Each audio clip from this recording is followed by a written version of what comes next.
নমস্কার বন্ধুরা, সুপ্রভাত। কেমন আছেন সবাই? আশা করি সবাই ভালো আছেন। আমিও মোটামুটি ভালো আছি।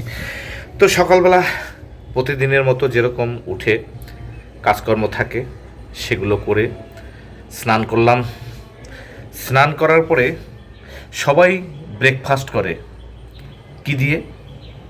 কেউ লুচি খায়, কেউ রুটি খায়, নানান রকমের নানান খাবার খেয়ে ব্রেকফাস্টটা করে। কিন্তু আমার ব্রেকফাস্টটা হয় সকালবেলা, শুনলে একটু অবাক হয়ে যাবেন। আমি কিন্তু সেই বাঙালিদের বাঙালিয়ানা সবসময় ধরে রাখি। আমার কিন্তু এই সকালবেলা রুটি বা এই লুচি এগুলো সাধারণত আমার হয় না। আমি খাই না, আমার ঘরের অন্য সবাই খায়, তারা চা বিস্কিট ফিস্কিট সব খায়। আমি খাই কি জানেন? সেদ্ধ ভাত, যে কোনো একটা সেদ্ধ, তাতে উচ্ছে সেদ্ধ হলে হবে, করলা সেদ্ধ হলে হবে, তারপরে আপনার আলু সেদ্ধ, ওল সেদ্ধ, পেঁপে সেদ্ধ, তারপরে আপনার কাঁকরোল সেদ্ধ, ছোট্ট যে ঝিঙে পাওয়া যায় সেই সব সেদ্ধ, যে কোনো একটা সেদ্ধ হলেই কিন্তু আমার খাওয়া হয়ে যায়। তো আজকে খেলাম আলু সেদ্ধ। আলু সেদ্ধ একদম হেভি ঝাল দিয়ে, পুরো একদম হালকা একটু ঘি দিয়ে, ব্যাস খেয়ে কিন্তু বেরিয়ে এবার একটু বাইরের দিকে বেরোবো। যেহেতু আজকে রবিবার, আর আমাদের যে ক্লাব গঙ্গানগর স্মৃতিসংঘ, সেই ক্লাবে আজকে একটা চক্ষু চিকিৎসার একটা ক্যাম্প বসানো হয়েছে শঙ্কর নেত্রালয়ের উদ্যোগে। আর এটা পরিচালনা করছে আমাদের গঙ্গানগর স্মৃতিসংঘ ক্লাব। তো সেখানে ডাকলো, একটু যাব।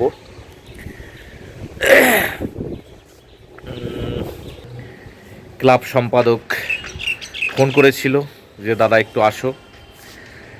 তো যাই দেখি ক্লাবের দিকে, সবাই ওখানে আছে, একটু সময় থাকি, তারপরে অন্যান্য যে কাজগুলো সেগুলো একটু ক্যামেরাবন্দি করার চেষ্টা করব।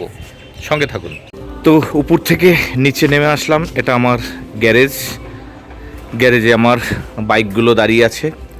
তো নতুন বাইকটা এখন সাধারণত বৃষ্টির জন্য কয়েকদিন বের করছি না, ধুয়ে মুছে রেখে দিয়েছি। আর এ হলো আমার পুরনো বাইকটা। এখনও যে আমাকে স্বাদ দিচ্ছে ধারণা করা যায় না। এখনও প্রায় 42-43 মাইলেজ পাচ্ছি। তো এক কিকে স্টার্ট হয়ে যায়। তো এর সেলফটা আর কি একটু খারাপ হয়ে গেছে, পর আর সারাচ্ছিও না। তো যাই হোক, এবার ভাবছি গাড়িটাকে একটু অন্যরকম করব, আর এটা নিয়েই বেরোবো। তো এবার বাইকটাকে একটু বের করে তারপরে ক্লাবের দিকে যাই। তো বন্ধুরা, আমি কিন্তু আমার ক্লাবে চলে আসলাম। আর এটা হলো আমার ক্লাব গঙ্গানগর স্মৃতিসংঘ। এই দেখুন ক্লাব। আর ক্লাবের নিচে ছোট ছোট বাচ্চারা তাদের জিমনাস্টিক যে শিক্ষক সেগুলো তাদেরকে শেখাচ্ছে। দেখুন ছোট্ট ছোট্ট বাচ্চারা ক্লাবে কিন্তু জিমনাস্টিক শিখছে। এপাশে যারা চক্ষু দেখাবে তারা কিন্তু এক এক করে আসছে। ভেতরে আমাদের জগানন্দ ভাই ও আছে, তারপরে ক্লাব ইনচার্জ বিমল হালদার মহাশয়, আমার সম্পর্কে মামা, উনিও রয়েছেন। আর এটা হলো আমাদের ক্লাবের মাঠটা, একটু দেখে নিন। এটা হলো ক্লাবের মাঠ। আর এই ক্লাবেই আমাদের এই মাঠেই কিন্তু গঙ্গানগর স্মৃতিসংঘের উদ্যোগে আর গঙ্গানগর আবাসিক সমিতির উদ্যোগে কিন্তু বাসন্তী পুজো হয়। আর ওই যে ক্লাবের মাঠের কোণাটায় যেটা দেখছেন, ওটা হলো আমাদের শিব মন্দির, দেখুন।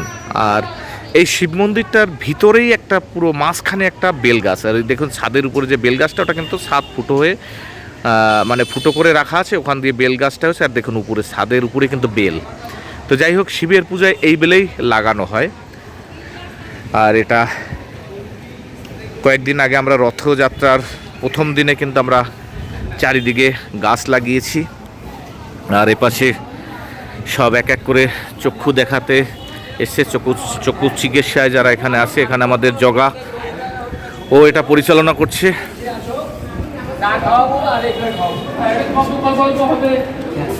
তো সবাই এখানে এক এক করে চক্ষু দেখাবার জন্য তারা এন্ট্রি হচ্ছে। সবাই এপাশে বিমল মামা, ওপাশে টুটুলদা আছে। তো দেখি ভিতরে একটু ডাক্তারবাবুদের সঙ্গে। এপাশে একটা গ্রুপ,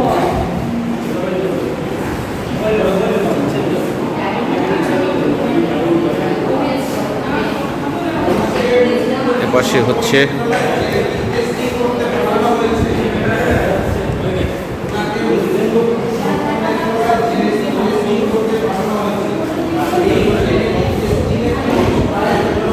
আর এই প্রোগ্রামটা চলছে পুরো শঙ্কর নেত্রালয়ের অধীনে।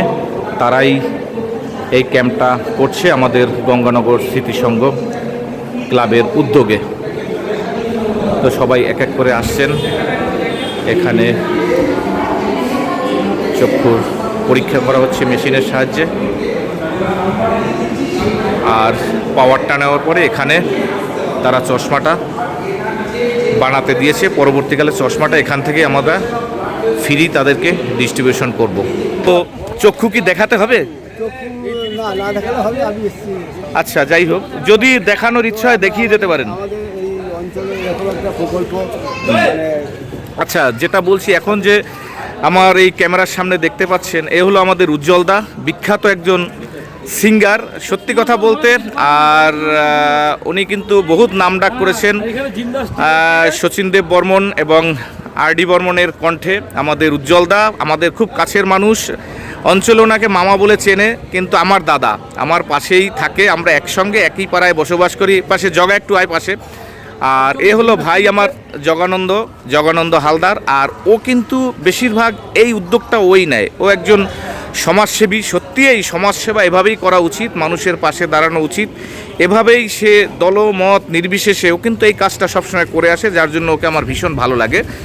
আর ও এই কাজটা যখনই করে আমাকে ডাকে, ইনভাইট করে। আর ওর ডাকে সাড়া না দিয়েও পারি না, আসি। আর যেহেতু এখন আমার পাড়া এটা ক্লাব, এই হলো গঙ্গানগর স্মৃতিসংঘ ক্লাব। এপাশে ছোট ছোট বাচ্চারা এখানে জিমনাস্টিক করছে। দেখুন কি সুন্দর, ছোট ছোট বাচ্চাদের এইগুলো শেখানো হয়। এটা আমাদের ক্লাবের উদ্যোগেই শিক্ষকদের নিয়ে করা হয়। এখানে একই সঙ্গে আমাদের ক্লাবে কিন্তু নানান রকমের সমাজসেবামূলক যে কাজগুলো সেগুলো আমরা করে থাকি। আর এটা হলো আমাদের আপ্যায়ন। উপরটা আমরা বিয়েবাড়ি বা যে কোনো অন্যান্য অনুষ্ঠানের জন্য এটা আমরা ভাড়া দিয়ে থাকি। আমাদের এই গঙ্গানগর স্মৃতিসংঘ ক্লাবের উদ্যোগে আজকে যে কর্মসূচিটা চলছে, চক্ষু পরীক্ষা শিবির। তো এরকম আমাদের 3 মাস 4 মাস অন্তর অন্তর এরকম নানান রকমের প্রোগ্রাম হয়ে থাকে। তো সেটাই আজকে আবার একটু ক্যামেরাবন্দি করলাম।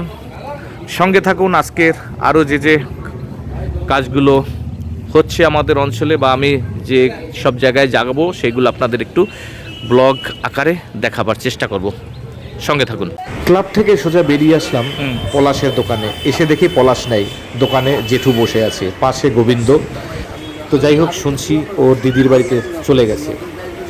আমি ওর দিদির বাড়িতে চলে আসলাম। এসে দেখি পলাশ উপরে দিদির বাড়ির যে অ্যাসবেস্টার, সেখানে অ্যাসবেস্টারগুলো ফেটে গেছে, সেখানে ত্রিপল লাগাচ্ছে। ও এখন নেমে যাচ্ছে। আমরা আবার একটু বেরোবো অন্য জায়গায়। পাড়া থেকে বেরিয়ে আসলাম সোজা মেডিকার সামনে। আমার পিছনেই হলো মেডিকা হসপিটাল, সামনে হলো বাইপাস। আর এই দেখুন, আস্তে আস্তে আস্তে আস্তে আমি ক্যামেরাটা ঘুরাচ্ছি। এই সামনের দিকটা হলো মেডিকা, আমরি, ডান দিকে গেলেই মুকুন্দপুর থেকে সোজা চলে আসলাম কিন্তু অফিসের দিকে। তো আমি এখন অফিসের পাশেই দাঁড়িয়ে আছি। আর এই হলো আমাদের বাইক রাখা এখানে। আমার ঠিক পেছনে হলো মন্দির, পঞ্চানন মন্দির, খুব নাম করা। বাইপাস থেকে জিজ্ঞাসা করলেই হবে যে অহল্যানগর বিশ্বাস এন্টারপ্রাইজের সামনে যে মন্দিরটা, ওখানে চলে যাবো। এটা একটা ল্যান্ডমার্ক। অফিসের উল্টো দিকেই আরবান হেলথ কেয়ার হসপিটাল। এই দেখুন, এটা একটা হসপিটাল। ডান দিকে সোজা গেলে ক্যালকাটা পাবলিক স্কুল। আর এই যে গাড়িগুলো আসছে এগুলো কিন্তু সব বাইপাসের দিক দিয়ে আসছে। তো বন্ধুরা, আমি ভিডিওটা আজকে এখানেই শেষ করব। আবার দেখা হবে নতুন কোনো ভিডিওতে, নতুন জায়গায়। ততক্ষণে সকলকে জানাই টাটা, নমস্কার।